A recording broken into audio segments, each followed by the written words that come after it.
Well, I think everyone is waiting with bated breath for the program to begin. And John has presented this 3 times before at the library, and every time he's added something new to what was already a very complete presentation. So I know you're not going to be disappointed in John Horrigan again presenting his award-winning Great Brant Rock Fire Lecture. Let's welcome John.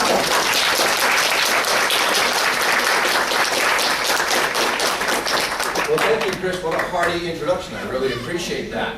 Actually, last year there were so many people we had to have an overflow show, so this is actually my 5th time giving this in 4 years, and it's great to be back here in Marshfield.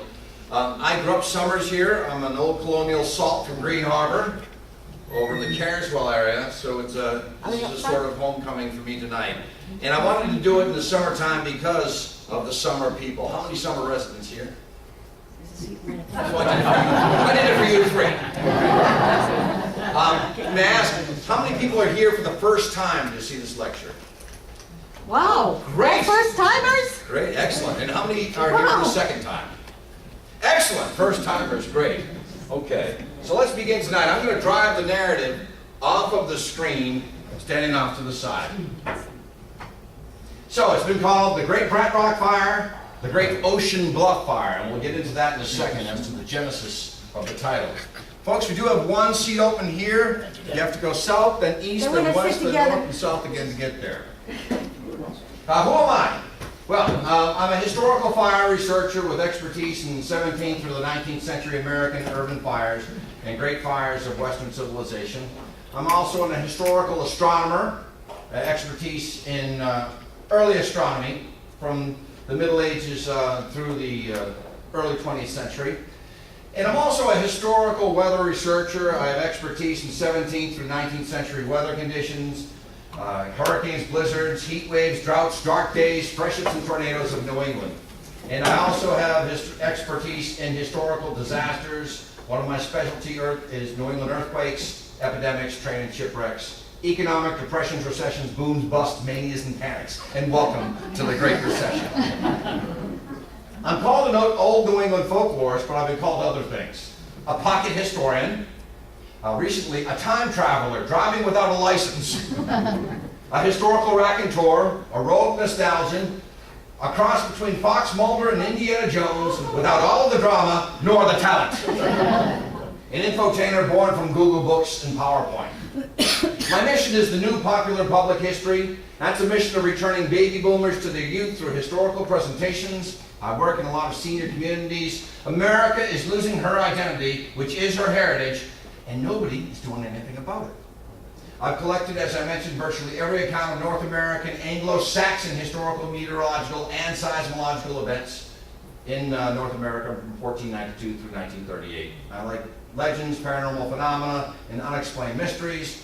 I change into different personas around Halloween. Historical societies that I belong to, Waltham in Watertown. I'm a member of the Society in Dedham for the Apprehension of Horse Thieves. In fact, their 200th anniversary is coming up in December. I'm also a member of the Economic History Society, the Economic History Association, and I'm a colonial reenactor with the Lincoln Minutemen. And if I break out into my sports announcing voice, that's because I am a professional sports announcer, 18 years with the Boston Bruins alumni, 17 years with the New England Patriots alumni. I do their charity softball, basketball, football, and hockey events. I'm actually the Patriots basketball announcer, but that's another story on another day. And I also organize something known as the New England History Festival, coming to Watertown, our 4th show on November 13th. Log on to historyfestival.org. It's called Historipalooza, Woodstock for colonial reenactors, or Farm Aid for historians. Cell phones off, please, and usually just as I say that, mine rings. So make sure mine's up. Oh, I just turned it on. Questions at the end of the lecture, please, but I can work with that. If you have a question, I'll stop and talk to you. And then my axiom is there's always someone in attendance who knows more about the subject than I do, and of course someone who thinks that they know more about the subject than I do. I know that a lot of you, there's not many people here that were around in 1941. You're all too young for me. Okay, there you go. Fire exits right out the door, straight out and away from the building, out this door to the left, away from the building. If you want to contact me, John Horrigan at hotmail.com. My two major websites, I own hundreds, obsessive compulsive, ushistory.me or announcer.org. You can follow me on Twitter or Facebook. And just to let you know, I will be returning on August 24th here at Ventress to do a lecture called The Year Without a Summer. Chris does have flyers on your way out. Pick one up on your way out. August 24th. Tickets are available tomorrow. Now, this would have been a great lecture last year when we had no summer. We've had 2 summers already and we're not even through July. So it's basically about the year 1816, about a volcanic eruption, a lack of sunspot activity, and strange weather. Sound familiar? Some great fires in New England. Well, if you look at the great fires in New England, 1623 Plymouth, that's the fire where smoking was banned outdoors. You had to smoke indoors. Yeah, because embers would go up to the thatched roofs and set everything ablaze. 1676, the first great Boston fire. 1711, another great Boston fire. 1760, in which Faneuil Hall burned. 1775 was the bombardment of Falmouth in the Revolutionary War. 1866, 4th of July, Portland, Maine. 1872, the great Boston fire, Damrell's fire. There's a great special available through PBS on that. 1894, Roxbury. 1926, Nantasket. Of course, the tragic 1942 Coconut Grove fire. 1973, Chelsea. And 2003 Station Club fire. And then by cost, you can see some of the costs on the right side. Fall River has suffered some great fires, as has Lynn, Chelsea, and Nashua, New Hampshire. So I just want to take you through a few of these fires just to bring it into context and tie it into Marshfield. Well, Portsmouth, New Hampshire. Now, the Great Portsmouth Fire of 1802. December 26, 1802, at 4 a.m., 132 buildings were lost. The fire started on the site of the banking block in what is today Market Square and obliterated the city along Daniel Street. In the Central Parade, only the North Church and the Old State House were left standing. Then, Wednesday morning, December 24th, 1806, again, around Christmas time, the second great downtown fire moved in from Bow Street area, up Market Street, and back toward the barely recovered square, and St. John's Church and 13 buildings were destroyed. The reason why I bring this up is because Daniel Webster, who said Marshfield is half marsh and half heaven, Wednesday, December 22nd, again around Christmas time, 1813, the largest great fire occurred when a terrible fire burned nearly the entire central business district, taking 300 buildings and stopping only when it reached the Piscataqua River. A promising young New Hampshire attorney named Daniel Webster lost his Portsmouth house to the fire of 1813, and he had to relocate to nearby Massachusetts. And of course, where did he come? Marshfield. And of course, there was another fire in 1845. One thing that I like about the Great Nantucket Fire is it happened July 13th, 1846.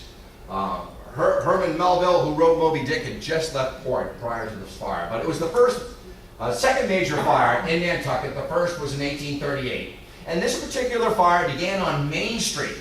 And what happened was barrels of whale oil exploded, and burning oil flowed into the water, creating what one man described as a sea of fire. Fire companies actually had fist fights over who would have the honor to extinguish the blaze. So as they were fighting, the town burned down. 7 hours later, most of the town's commercial area lay in ashes. 250 buildings, almost all of the markets and shops, 7 factories that processed whale oil, 12 warehouses, 3 of the town's 4 wharfs, and many homes. And it ended Nantucket's reign as the whaling capital of the world. And of course, a lot of young men went out west because the gold rush came in 1848. Finally, Martha's Vineyard, August 11th, 1883. It proceeded to burn down all of Main Street from Nye's paint shop to the Mansion House and beyond, on both sides of the street. Flying, burning shingles also started 2 isolated fires on William Street. And the reason why I mentioned Nantucket and Martha's Vineyard, because the smoke from the Great Brant Rock Fire could be seen from those 2 islands. And then I like to tie in old-time baseball, but the Great Roxbury Fire took place on May 15, 1894. It was at the South End grounds, too. There were 3 structures there from 1871 through 1914. And the original building on the site gave way to what was known as the Grand Pavilion. And that's where the poster is over there.